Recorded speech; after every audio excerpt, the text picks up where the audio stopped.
estaba siendo usado por Dios. El Dios de la Biblia estaba permitiendo que su pueblo cayera cautivo en manos de un rey pagano.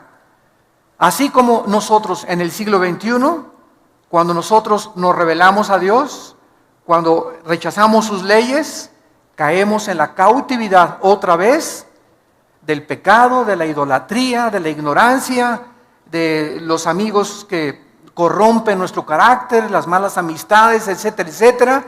Y es lo mismo y se repite exactamente en la forma que se llevó a cabo en el Antiguo Testamento. Nabucodonosor deporta a casi más de la mitad de las personas, más de 100,000 personas se las llevó cautivas, deportadas a Babilonia. Babilonia se encontraba entre Jerusalén e Irak, porque Irak actualmente es Babilonia, como 900 kilómetros. Había como 900 kilómetros, imagínense nomás ese camino, ¿verdad?, en el que hicieron todos los deportados. Y durante este tiempo gobernaba en Jerusalén un rey llamado Joacim, en Judá. Y este rey se había rebelado contra Dios y Nabucodonosor lo dejó en Jerusalén como un títere. Ahí se quedó Joacim gobernando, pero ya estaba bajo el estado, ¿verdad?, Jerusalén de Babilonia. Los judíos pierden totalmente desde este momento, escúchenme muy bien, desde la invasión de Nabucodonosor a Babilonia, a Jerusalén, en el año 606, 605 a.C., hasta 1948, los judíos no volvieron casi 2000 años a poder tener ni religión, ni sacrificios, y no podían hacer absolutamente nada. Entonces, a este periodo, desde la cautividad babilónica hasta más o menos cuando Cristo regrese, se llama en la Biblia el tiempo de los gentiles. Estoy dando un poco de trasfondo teológico para que tengamos un buen cimiento y un buen fundamento. Cuando tú veas en Lucas 21, hasta el tiempo de los gentiles es el tiempo, los gentiles somos los que no somos judíos étnicamente. Somos judíos, dice Romanos 2, en el momento que recibimos a Cristo, porque tenemos la semilla de Cristo, y todos los que son de Abraham, somos hijos de Abraham. Gálatas capítulo 3, capítulo 4. Entonces no somos judíos de nacimiento, somos judíos simplemente porque la palabra judío viene de Judá, que significa alabanza. Somos los que realmente comenzamos a alabar a Dios en espíritu y en verdad. Entonces, en 1948, los judíos regresan a Israel, por primera vez cuando se les permite a través de la Liga de las Naciones regresar, y desde entonces Israel se convierte en un estado independiente, libre y soberano ante todas las naciones. Pero en el 48 regresaron como nación, pero no han podido desde el 48 hasta nuestros días regresar a sus sacrificios.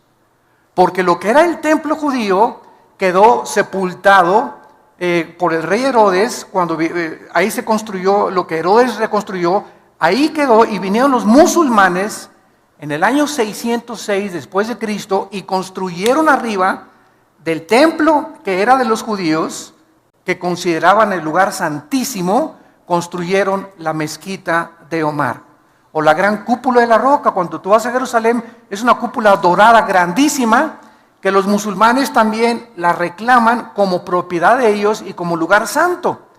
Entonces los judíos dicen que ahí está, debajo del cimiento de la cúpula de la roca, el templo de Jerusalén. Solamente que se imaginan ustedes, si los judíos quieren recuperar ese lugar, vendría una tercera guerra mundial. Entonces, en 1967, la guerra de los 6 días, el general Moshe Dayan ocupó otra vez Jerusalén y recuperaron Jerusalén. Pero las Naciones Unidas le sugirieron en aquel tiempo a Israel que dejaran la cúpula de la roca en las manos de los musulmanes, porque si no vendría otra guerra inmediata. Entonces, desde aquel tiempo hasta nuestros días, si tú vas a Jerusalén, los que hemos ido, cuando entramos al Muro de los Lamentos, es la única parte, la muralla de los lamentos. Al terminar el Muro de los Lamentos comienza la propiedad de los musulmanes. Es la única parte que les permitieron a los judíos tener como propiedad.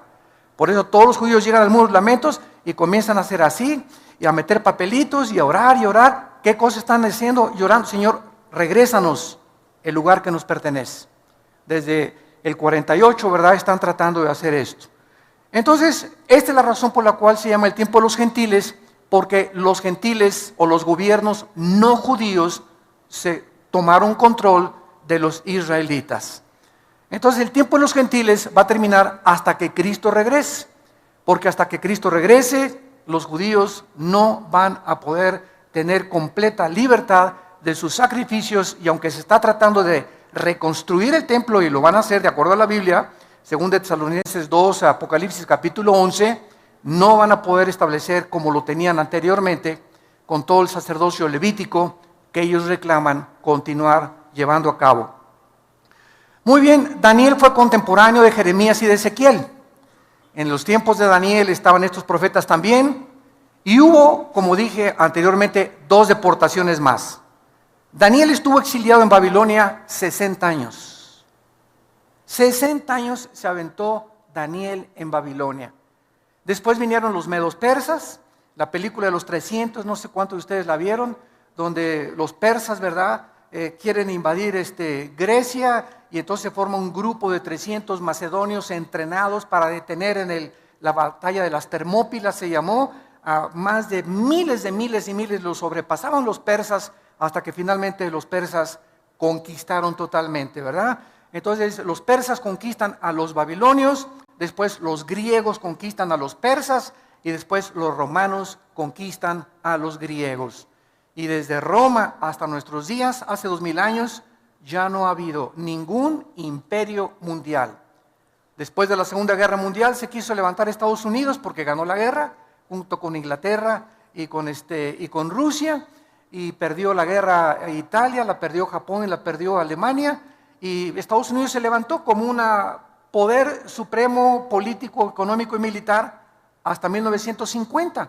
En el 50 se levanta la Unión de las Repúblicas Socialistas Soviéticas, Rusia, para competir contra Estados Unidos en lo que se llamó la Guerra Fría. ¿Por qué es fría? Porque no hubo bombazos. Simplemente estaban los dos, rusos y americanos, compitiendo por el poder político, militar, económico. En 1963-64, Nikita Khrushchev mandó misiles a Cuba para tratar de invadir Estados Unidos. El presidente Kennedy, John Kennedy, que fue asesinado en Dallas, desafía a Khrushchev, sacan los misiles, y ya no hubo guerra entre Rusia y Estados Unidos hasta el 89, cuando Mikhail Gorbachev, uno de los primeros ministros de Rusia, declara públicamente: el sistema comunista de Rusia ha fracasado. Estamos muriéndonos de hambre, nos aislamos del mundo capitalista y necesitamos tener nexos, porque es un mundo interconectado por el internet. Ahora una nación, lo que le pasa a una nación afecta ya a todas, ¿verdad? Entonces Rusia reconoció, y Rusia bajó las manos, se derribó el muro de Berlín, que dividía a Rusia del oeste con la Rusia del este, y Rusia cayó ante los ojos de todo el mundo. Hasta hace poco el presidente Putin está tratando otra vez de levantar al oso caído, al poder ruso, desafiando al mundo como jamás desde la Segunda Guerra Mundial había habido una invasión como la que acaba de hacer con Ucrania y con Kiev. El presidente Putin diciéndole al mundo: Rusia no se va a quedar ya más con las manos cruzadas, voy a reconquistar todo lo que nos han quitado, y todas las repúblicas que se dividieron las quiere volver otra vez a reconquistar. ¿Por qué? Porque Estados Unidos ha comenzado a declinar política y económica y militarmente. El ejército de Estados Unidos ya sacaron, este año ya sacan a soldados de Afganistán y de Pakistán, y Estados Unidos ya no es el policía del mundo en el año 2014 en que nos encontramos. Ya Obama le dijo a Europa: encárguense ustedes de Putin. Dijo Obama: yo ya realmente le saco. Ya no tenemos ni el poder para luchar contra Rusia, ni para poder detener a este señor. Y ahora en Europa se encuentra económicamente débil. El único país ahorita en Europa es Alemania. Francia ya es completamente sometida a Alemania. España en quiebra económicamente. Italia se está muriendo de hambre. Grecia y Portugal muriéndose de hambre. Y la única nación ahorita que está tratando de hacer un frente para impedir otra vez el gran poder de los rusos es Alemania. Angela Merkel, la presidenta de Alemania, es la única que puede intervenir. La OTAN no puede intervenir, la Organización de los Países del Atlántico del Norte, porque Rusia no pertenece y Ucrania no pertenece a la OTAN. Y solamente OTAN interviene, como en Libia cuando mataron a Gaddafi, porque Libia pertenecía y porque podían tratar de sacar a Gaddafi de Libia. Entonces ahorita Putin no tiene quien le diga no, solamente sanciones económicas y diplomáticas, y él va a seguir ampliando, y esto es exactamente lo que profetiza Ezequiel capítulo 38 hace 2600 años. No lo vean ahorita, lo menciono solamente. Gog y Magog. Gog es un líder, Magog es la tierra de los tártaros, la tierra de los escitas, que son los pobladores de la Rusia moderna. Y la Biblia hace 2600 años profetiza que Rusia se iba a levantar. Estados Unidos no aparece en la Biblia en ningún lado en las profecías de los últimos tiempos. Por más que nos cansemos de buscar y tratar de decir que es Estados Unidos, no es Estados Unidos, sino que solamente aparece Europa y el Medio Oriente, con algunas naciones de Asia como China y Japón en Apocalipsis 16 como los reyes del Oriente. Entonces todo el escenario político y económico que vamos a estudiar en Daniel, en los capítulos ya finales, se encuentra profetizado con los otros profetas hebreos para que sepamos que Dios es Dios. Miren lo que dice, por ejemplo, en Isaías 44, Dios a través de su profeta, Isaías 44, versículo 7. Esto fue escrito hace 2750 años.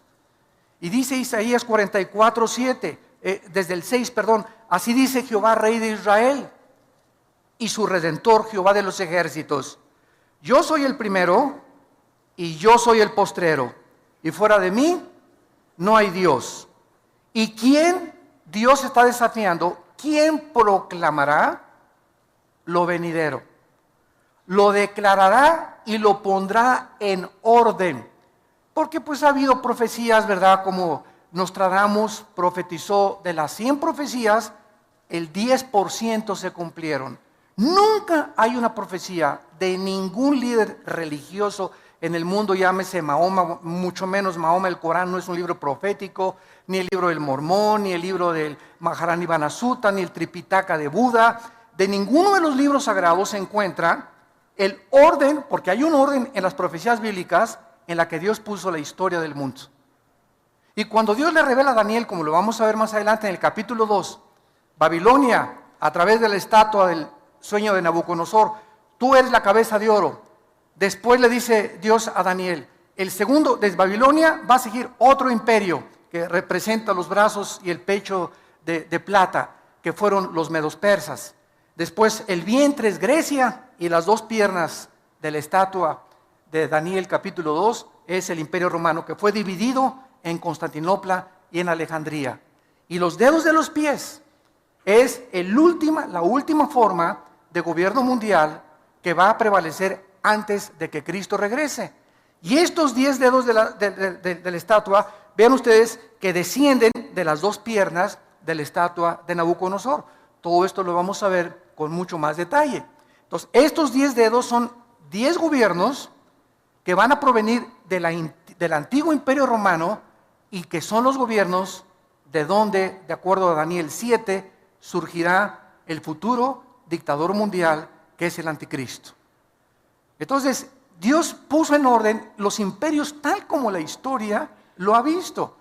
Babilonios, persas, griegos, romanos, y desde Roma, hace 2000 años, no ha vuelto a surgir un imperio.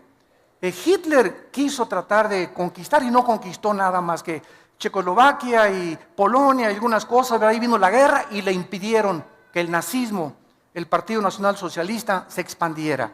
Entonces, vemos que es increíble la exactitud de las profecías bíblicas, porque como dice Dios, ¿quién otro? Para que alguien sepa el futuro con tantos detalles, solo Dios lo puede hacer. Y continúa diciendo, ¿quién lo proclamará y lo declarará y lo pondré en orden delante de mí, como yo hago yo desde que establecí el pueblo antiguo? Lean Génesis, ¿qué le dijo Dios a Abraham? Abraham, van a ir a Egipto y van a ser 400 años cautivos. Se cumplió al pie de la letra. El pueblo judío, de acuerdo a la historia, a la arqueología y a la paleontología, ¿verdad? Y a la antropología dan testimonio que las profecías, que la historicidad, que la geografía de la Biblia no son cuentos de hadas, ni son los superhéroes, ni Superman, ni Aladino y la lámpara maravillosa. La Biblia está respaldada por la arqueología, la paleontología, la antropología, la historia, la geografía.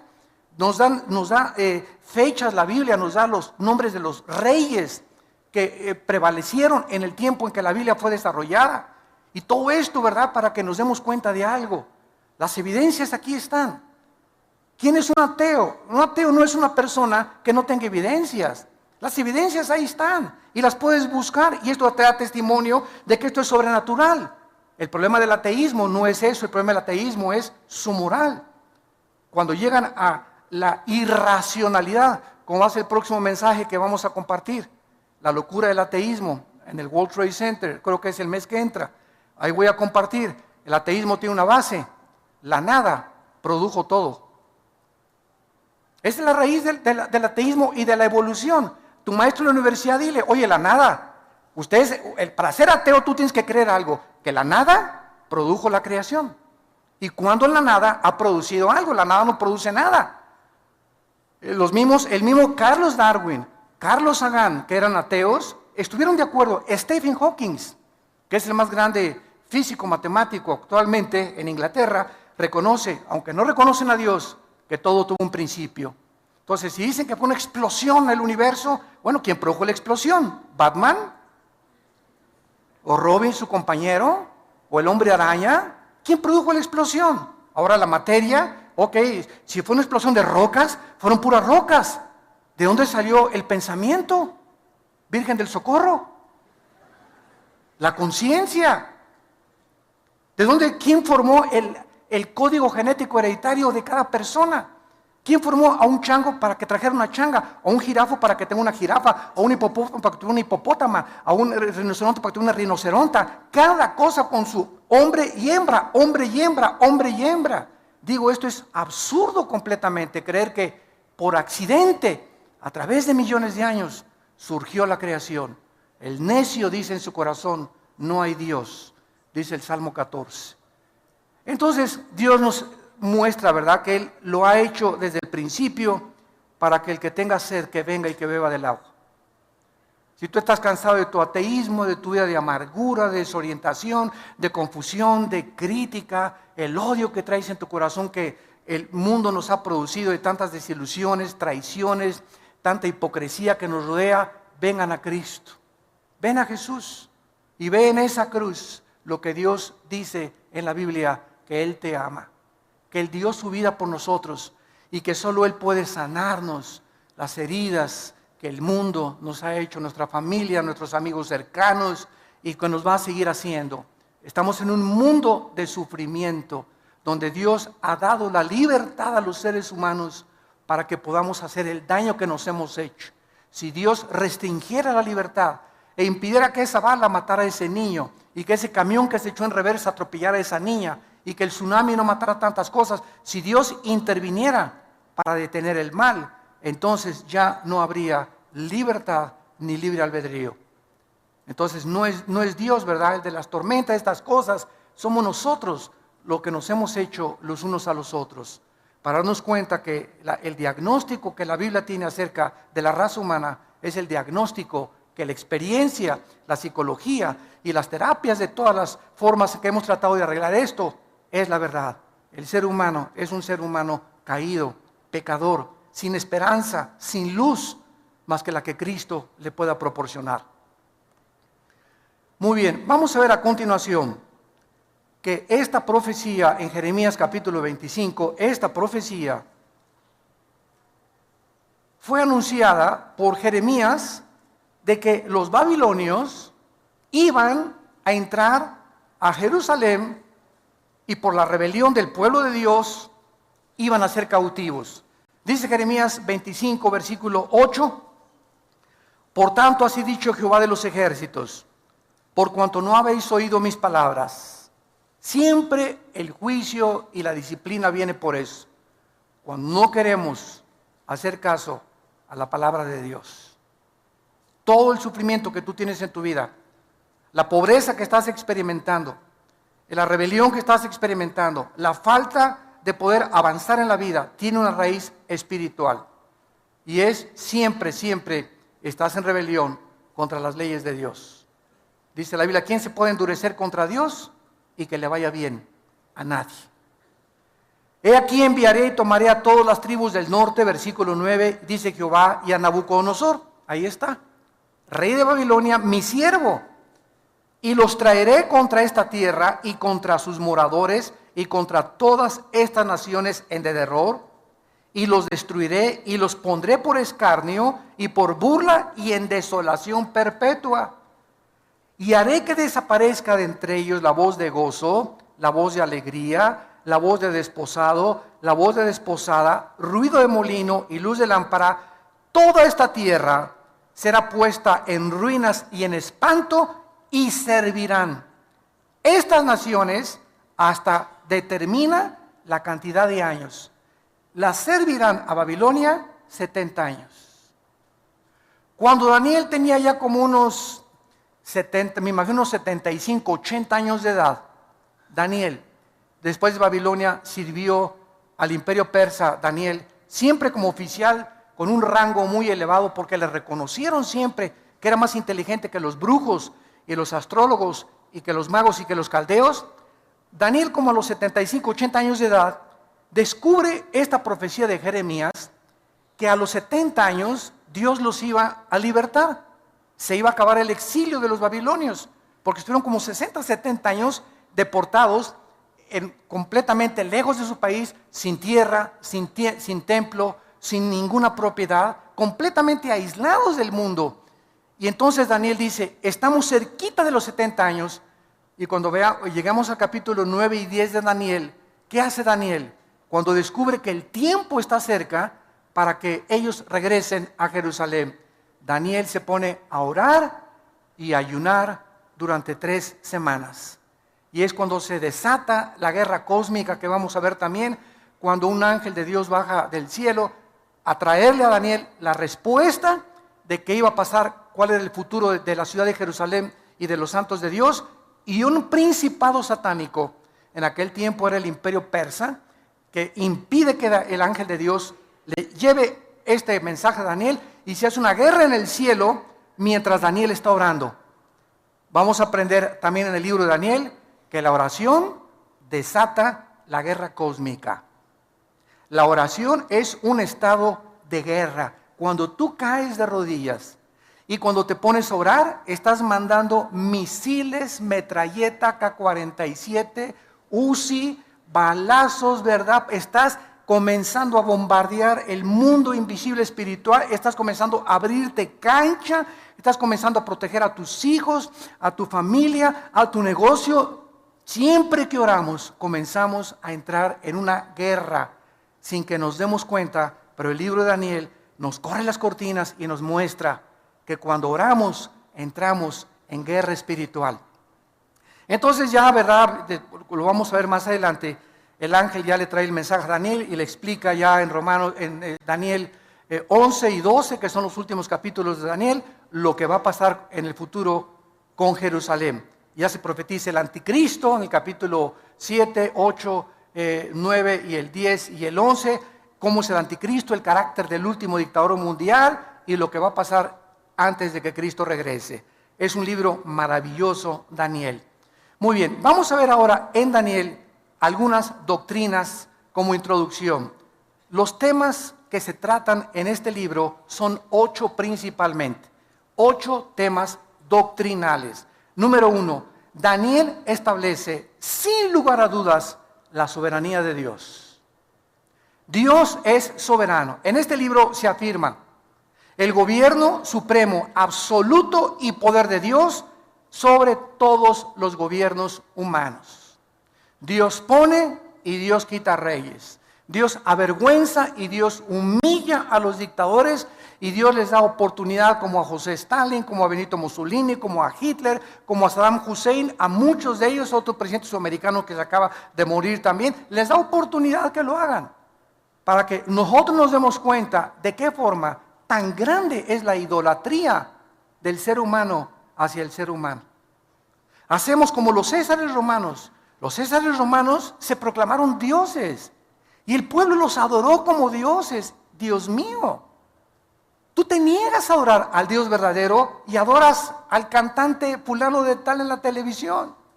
Y las muchachas hasta se desvisten y están dispuestas hasta perder su virginidad por ese ídolo cantante. Es un Dios para ellas. Y si no tenemos a un Dios cantante, lo tenemos en el deporte, lo tenemos religiosamente, ¿verdad? Y viene el representante de una religión y lo adoran como a un Dios.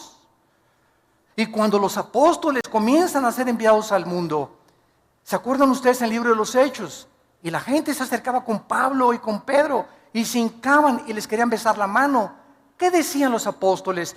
Párense, nosotros somos hombres igual que ustedes, adoren a Dios. Pero no lo hemos aprendido y seguimos, ¿por qué? Porque nos gusta la adoración. ¿A quién no le gusta que lo exalten, que le aplauden, que se hinquen delante de ti, que te besen la mano, ¿verdad? ¿A quién no le gusta eso? ¿A quién no le gusta sentirse atraído y reconocido donde quiera que tú vayas? Es la naturaleza pecaminosa del ser humano. Y cuando los hombres de Dios, ¿verdad?, entramos a ese mundo donde la gente, mucha gente, usted no se imagina, yo tengo gente que ha ido a Sudamérica, que se acercan conmigo y se hincan delante de mí por ignorancia, porque creen que somos, me dicen padrecito, ¿verdad? O tantas cosas que le dicen a uno, ¿verdad? Y, hermano, párese, ¿verdad? Párate, o sea, nunca te hinques delante de un hombre, ni menos le beses la mano, ni lo veas como un Dios. Somos como ustedes, con pies de barro, hombres con defectos que por la gracia de Dios somos lo que somos y lo que Dios nos ha dado, pero no somos ni más grandes, ni más poderosos, ni más santos, ¿verdad? Mucho menos, ¿verdad?, que cualquiera de aquellos que Dios ha llamado para servirle.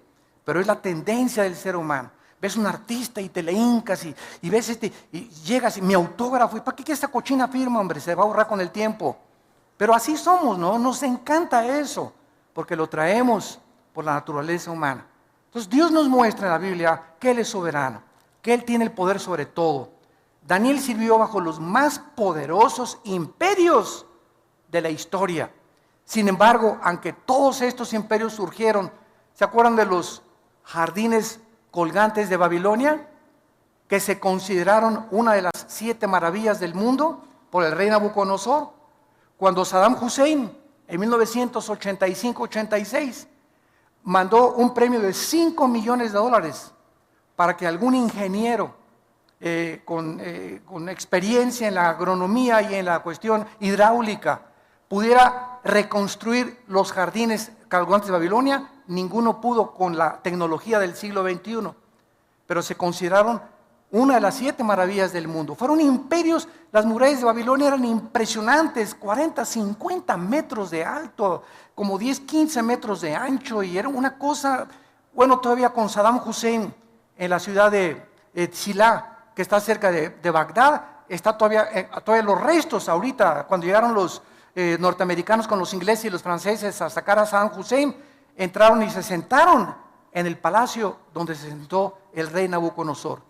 Las paredes todavía hay ruinas, ¿verdad?, de las cosas arqueológicas, la diosa de Ishtar que adoraban y todo el paganismo y una magnificencia impresionante.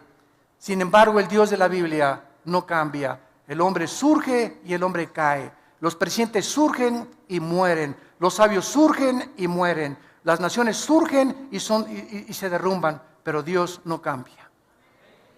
Él es el mismo ayer, hoy y por los siglos. Cuando nosotros lo servimos, sabemos que servimos al Dios de la Biblia.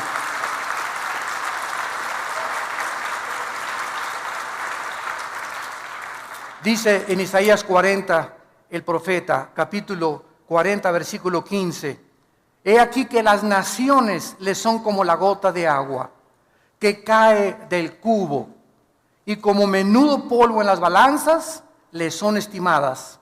He aquí que hace desaparecer las islas como polvo. Versículo 17, como nada son todas las naciones, como nada son todas las naciones delante de él, y en su comparación serán estimadas en menos que nada y que lo que no es. Versículo 23 y 24, él convierte en nada a los poderosos Dice la Biblia, y a los que gobiernan la tierra hace como cosa vana, como si nunca hubieran sido plantados, como si nunca hubieran sido sembrados, como si nunca su tronco hubiera tenido raíz en la tierra, tan pronto como soplen ellos, se secan y el torbellino los lleva como hojarasca. Esta es la comparación del Espíritu Santo, del Dios Todopoderoso, que es nuestro patrón supremo y sobre toda la historia humana. Y aquí estamos los hombres, ¿verdad? Teniendo miedo del hombre, sirviendo al hombre, adorando al hombre, inclinándonos delante de personas como tú y como yo, que no nos dieron ni siquiera la vida por la ignorancia del corazón humano. Y cuando venimos a la verdad, se nos caen las vendas y nos damos cuenta, ¿verdad? La idolatría que hay en el corazón del hombre. ¿Y por qué viene esta idolatría? Psicológicamente, porque necesitamos alguien a quien adorar. Y si no sabemos quién, agarramos un tronco y le damos la forma de un hombre y lo cortamos y lo ponemos y nos hincamos ante el tronco y la forma que nosotros le dimos. O agarramos yeso y cemento y hacemos una virgen o hacemos un hombre, y ya que hicimos el yeso y el cemento, nos hincamos ante la obra de nuestras manos. Y esta es la historia del ser humano, ¿verdad? Tenemos, si no a lunas, o si nos vamos a Teotihuacán, bueno, se van, yo no, ¿verdad? Anda a Teotihuacán y el Dios Sol, ¿verdad? Energía. Y hay todos de blanco recibiendo la energía de Dios, o adoramos la astrología. Dice que si eres Géminis no te lleves con Capricornio, y si eres esto no te lleves con aquello, porque los astros, mi horóscopo dice que hoy no compre, hoy no compro. Porque son los que me dirigen la vida y los que dirigen el destino y la conducta humana. Y verdad, los astros solamente dirigen, como la luna, las mareas de los océanos, por la fuerza de gravitación. Pero no tiene nada que ver, ¿verdad? La luna no tiene corazón, no tiene espíritu. Un ídolo no tiene espíritu, no camina, no se mueve, no habla. Son personas, ¿verdad?, imaginarias que nosotros hemos creado en nuestro corazón. Porque Dios puso, Eclesiastés 3:11, la eternidad en el corazón. Traemos la eternidad. Entonces fuimos creados para adorar a alguien. Cuando Pablo llegó en Hechos 17 a Grecia, ahí estaban los discípulos de los estoicos y los epicúreos, de un filósofo llamado Zenón. Y Pablo les dice a los griegos: cuando entré al areópago, vi una grande estatua que decía: al Dios desconocido, al que ustedes adoran sin conocerle, les vengo a anunciar. Los griegos fue una civilización en el tiempo de la filosofía de oro, 150, 200 años antes de Cristo, que buscaban la verdad. ¿Qué es la verdad detrás de todas las cosas? ¿Qué es el sentido común? ¿Qué es la razón? ¿Cuándo somos racionales y cuándo somos irracionales, los que nos llamamos racionales? Entonces, ellos no conocían a Dios, creían en Dios. Pienso, luego existo, existo, luego vivo, vivo, tiene que haber una causa. Esta causa no puede estar dentro de mí. Así concluyó Platón, esta causa tiene que ser alguien fuera de mí. Le llamamos la fuerza, el poder, como le quieras llamar, pero está fuera de nosotros. Concluyeron, hay un Dios. Los filósofos griegos no eran ateos, pero adoraban a alguien sin conocerle. Y esta es la razón por la cual la Biblia la tenemos en nuestras manos. La Biblia nos revela el Dios vivo y verdadero. Y por eso seguirá siendo el tema más controvertido, el libro más atacado, más burlado, y donde vamos a encontrar la única verdad absoluta que nos rodea en la corta vida que Dios nos ha dado. Vemos en segundo lugar el tema de la pecaminosidad y la arrogancia del ser humano en el libro de Daniel. Vemos la pecaminosidad y el orgullo tan grande, el tamaño de la Torre de Babel que tienen los gobernantes, principalmente los artistas, deportistas y tal vez hasta tu suegra, ¿verdad? O tu esposo, o tu esposa, o muchachos. Hace poco que prediqué en la Iglesia del Norte, di un mensaje sobre las evidencias tremendas de la existencia de Dios. Llegó una muchacha como de 19 años, al acabar el mensaje se acercó y me dice: ¿usted cree que sabe todo, verdad? Me dice, le digo, no, para nada. Me dice, lo que usted dice, la primera y la segunda ley de las termodinámicas es una aberración. Le dije, sí, ¿por qué? ¿Qué dice la primera y la segunda ley de la termodinámica? Y me dice, no, Chepo, me dijo mi maestro, Le dijo, bueno, mira, cuando quieras discutir algo, ven una muchacha de 19 años, pero con una arrogancia. O sea, le dije, mira, si tú quieres aprender, ven y dime, ¿sabes? No entendí esto, explíquemelo, por favor, con mucho gusto. Pero traes un orgullo, le dije a tu edad, que si no tienes ni el conocimiento y te pones al brinco, ¿verdad? Es como si yo llego con Einstein y le digo, señor Einstein, no entiendo su fórmula E igual a mc al cuadrado, es usted un loco. Pues me dice, Einstein, estás más loco porque no sabes ni lo que estás diciendo. Pero lo vemos en los niños, lo vemos en los jóvenes, lo vemos en los profesionistas, lo vemos en cualquier nivel. Somos bien orgullosos. Los hombres, que mi esposa no me diga nada porque, acuérdate que soy Juan Camaney. Y tú que me tienes que decir, ¿verdad? Métase, póngase a lavar la ropa y cállese y ahí se acuesta. Y ahí me espera cuando llegue la noche, le caigo con el salto del tigre. Y así somos, ¿verdad? Bueno, los cristianos éramos arrogantes, déspotas, tratando a la esposa como si nada, los ricos humillando a los pobres, aprovechándose de los pobres, los tribunales y los magistrados demandando al que no tiene dinero, los presidentes, lo último que les interesa es el pueblo, ¿verdad? La mayoría, no todos, tratando de oprimir más, llevarse lo que se pueda llevar. Y esa es la historia del ser humano. El pecado es lo que ha hecho esta arrogancia contra el Dios del cielo. En tercer lugar, vamos a ver la guerra espiritual cósmica, que ya vimos hace unos momentos, en la que descubrimos que nos encontramos en un mundo invisible espiritual, donde hay poderes malignos espirituales, que les llaman fantasmas, ánimas en pena, en Guanajuato les llaman, espíritus, ¿verdad? Y el mundo sigue cuando la ciencia no puede penetrar lo sobrenatural, no hay explicaciones, no me pasa en la televisión, pues aquí se hizo un espiritismo, dice que estaba endemoniado, y están viendo que hay una muchacha revolcándose y que se hace la cara así como desatornillador y los ojos chuecos se le vuelven para otros lados, pues dice que está endemoniada, pues si no está endemoniada, ¿qué es? Trae al mejor médico, entonces que me explique qué es entonces, ¿que tiene dolor de cabeza? El dolor de cabeza hace que se le enchueque la cabeza y que se le salga la lengua como y que hable con otra voz. Digo, ahí están viendo y no reconocen que es algo sobrenatural, pero su orgullo médico y científico le impide al mundo reconocer la luz y la verdad. En cuarto lugar, la veracidad de la palabra de Dios. Ningún otro libro de la Biblia contiene tantas profecías cumplidas y probadas a través de la historia, como vimos a través de la arqueología, paleontología, antropología, geografía, porque se profetiza el surgimiento y la caída de los más grandes imperios mundiales: Babilonia, Medo-Persia, Grecia y Roma. Aquí lo encontramos en el libro de Daniel. En quinto lugar, vamos a encontrar el tema doctrinal del surgimiento del anticristo. El libro de Daniel es el único libro de toda la Biblia que nos enseña de dónde surgirá el anticristo.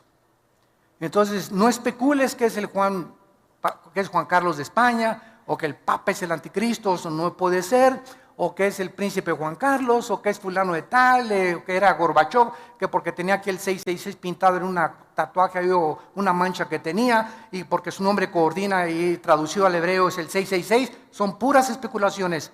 No vamos a saber quién es el anticristo hasta que se formen 10 naciones. 5 de Europa y 5 del Medio Oriente. Oigamos que hay un tratado entre el Medio Oriente y Europa. Qué interesante que Estados Unidos ya se salió de la ecuación, tal como la Biblia lo profetizó. Ni Rusia ni Estados Unidos ocuparían la supremacía militar y política antes de que Cristo regresara.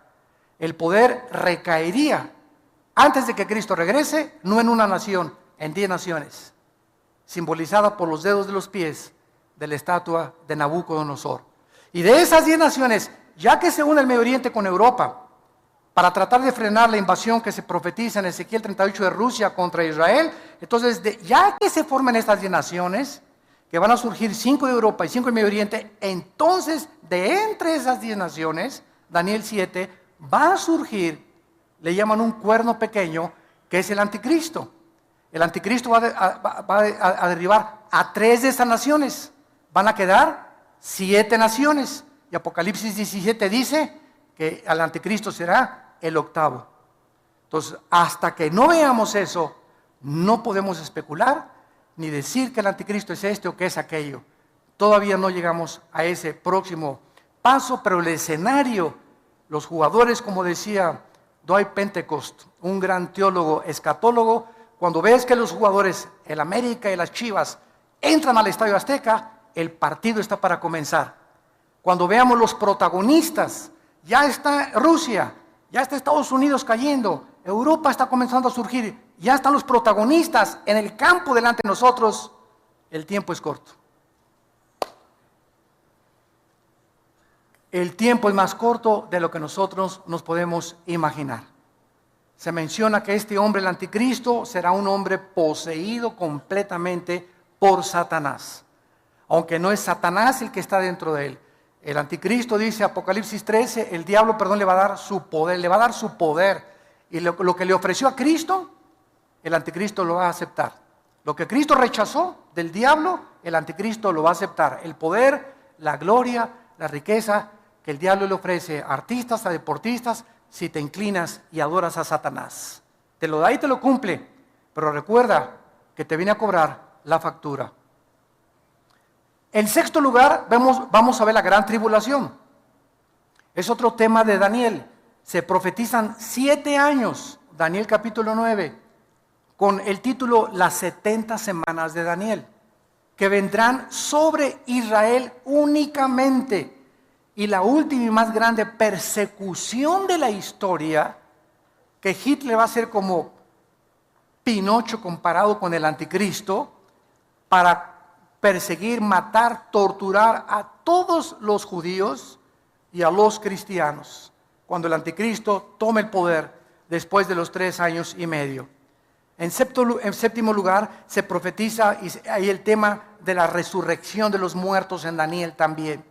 Se profetiza que muchos muertos que actualmente creemos que ya les llevamos flores y son huesos, van a volver a vivir.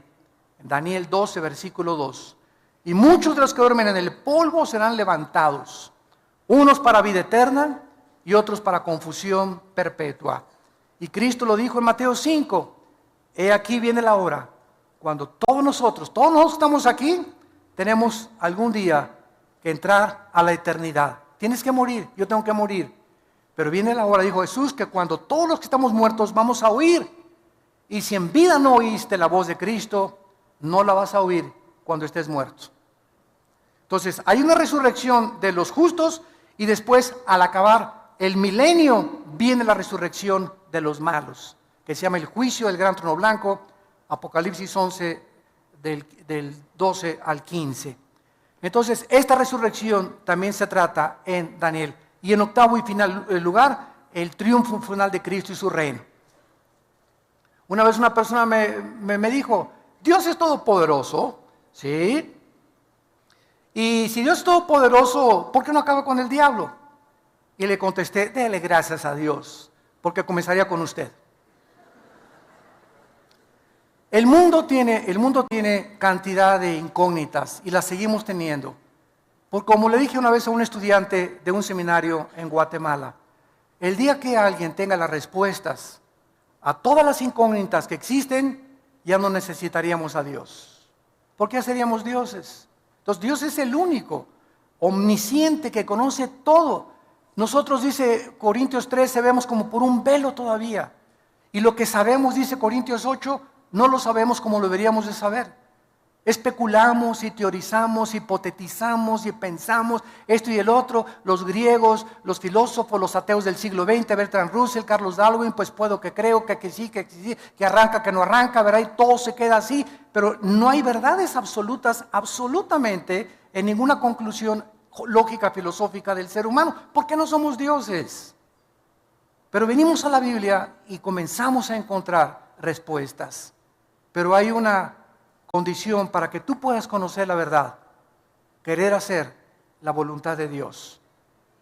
Dijo Cristo, si alguien quiere conocer la verdad, haga mi voluntad. Cuando tú comienzas a someterte a Dios, a sus leyes, a tratar a tu esposa como una reina, a darles buen ejemplo a tus hijos, a pagar tus impuestos, a pagar tu diezmo, no pagar porque tiene que nacer el corazón, ¿verdad? No es un pago, perdón, pero a comenzar a darle a Dios lo que Él quiere que le demos. Cuando comencemos a hacer, no tenemos deudas, que no nos endrogamos demasiado, que las pagamos, que no queremos perjudicar a nadie, no hablamos mal de nadie. Comenzamos a bendecir a toda la gente, a los que nos persiguen los bendecimos, no guardamos rencor contra nadie. Cuando comienza nuestra vida a ser revolucionada de esta forma, comenzamos a descubrir y a conocer como que se nos amplía la mente, se nos comienzan a caer las vendas y comenzamos a ver la luz.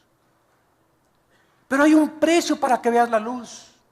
No vengas y a ver si Dios es esto y es esto, retando y desafiando a Dios. Espérame tantito. Dice Dios, primero deja tu frente, deja todo lo que tienes y veas mi voluntad. Pídele perdón a tu esposa antes que conozcas la teología de la predestinación. ¿Quieres conocer la predestinación y quieres conocer el libre albedrío humano? ¿Quieres saber por qué Dios permite esto y aquellas cosas?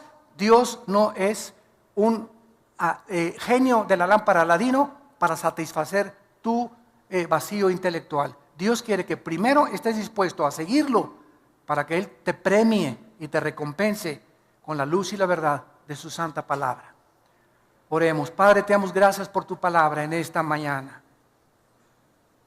Gracias porque tu Espíritu nos ha comenzado a abrir el entendimiento de tu palabra para que la luz pueda entrar a nuestras vidas y podamos conocer la verdad, el camino, la justicia y la santidad, que sin esta santidad no podemos entender las cosas más profundas del Espíritu de Dios. Te damos gracias porque el Espíritu es el que nos enseña estas cosas. Para eso nos lo diste. Y es un espíritu de poder, de amor y dominio propio. No es un espíritu de cobardía. En esta mañana, dile a Dios, Señor, yo reprendo de mi vida todo espíritu de angustia que traigo, echando toda mi ansiedad sobre de ti. El problema de mis hijos, el problema de mis padres, el problema de mi futuro, no está en mis manos. Oh Dios, gracias porque no soy Dios, no soy diosa. Quiero solamente descansar en ti. Te entrego, Señor, mis afanes, mis ansiedades.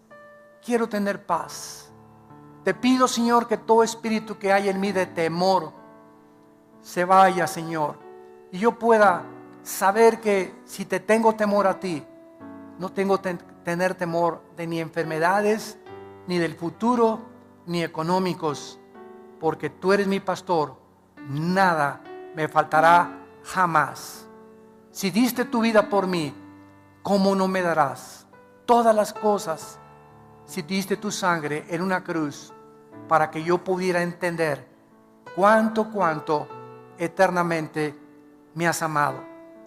Gracias, Señor, por ser mi pastor, en quien puedo llorar, en quien puedo descansar. Guíame por sendas de justicia por amor de tu nombre.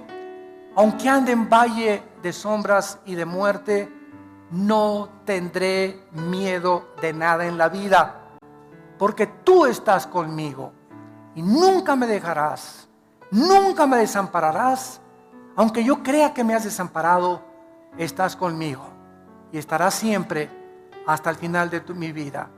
El bien y la misericordia me seguirán todos los días de mi vida, y en tu casa algún día, oh Dios, toda esta vida de problemas y sufrimientos no se comparará cuando en aquel día me abra los brazos y me digas: ven, bendito, bendita de mi Padre, desde antes de la fundación del mundo, al reino que había preparado para aquellos que me han seguido con todo su corazón.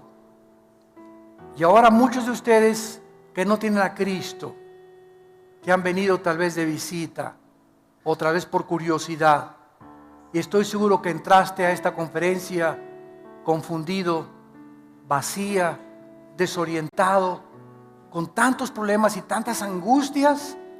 Te invito a que vengas en esta mañana a una cruz. No te invito a ninguna religión. Ven a la cruz, a un hombre que se llama Jesucristo, para que Él entre a tu vida y experimentes el poder de su resurrección con estas palabras: Señor, te pido perdón por mis pecados. Creo que en la cruz pagaste por ellos con tu sangre, que a los 3 días resucitaste de entre los muertos, y te recibo como mi Señor y mi Salvador en mi vida, en el nombre de Jesús. Amén. Gracias a Dios por su palabra. Gracias a Dios.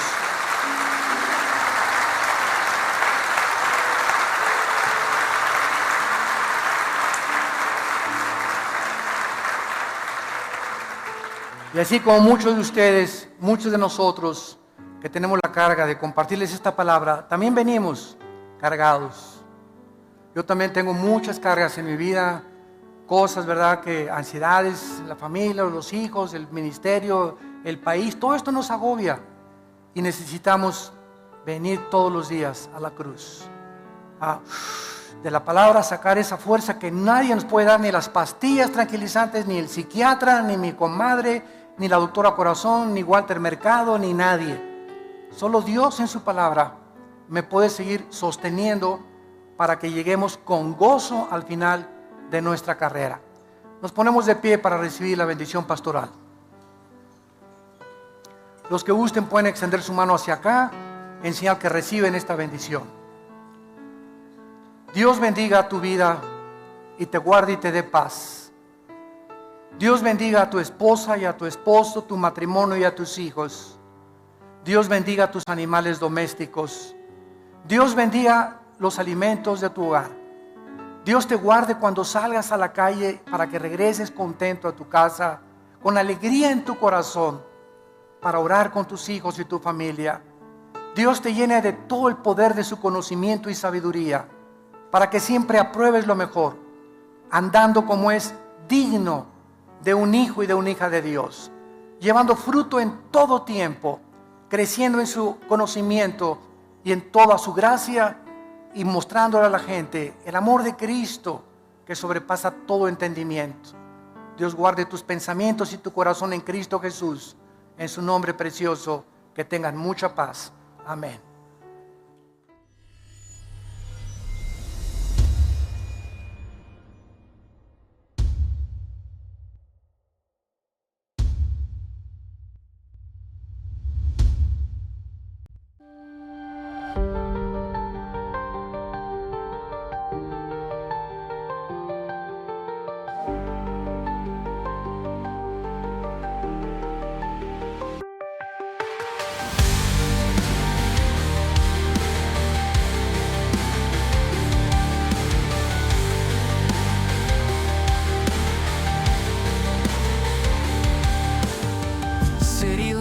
Dancing in the night, neon signs shining so bright. In this electric jungle we roam, searching for memories lost at home. Skylines painted with starry hues, the night whispers ancient truth. Beneath the glow of a digital moon, our hearts will find their rhythm soon. In electric dreams we fly so high, through circuits and stars we touch the sky. Our love encoded in binary streams, living out our electric dreams.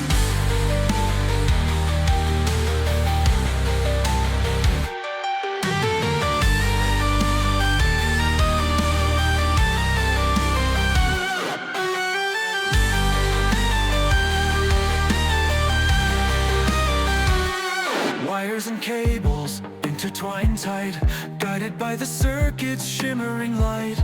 We chase the shadows of days long past, in this world where illusions last. Synthetic hearts beat in our chest, together we strive in this endless quest.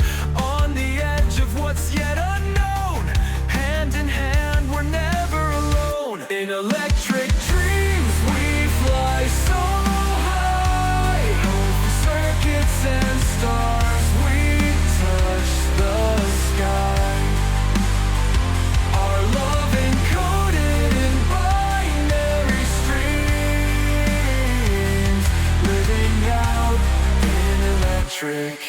dreams.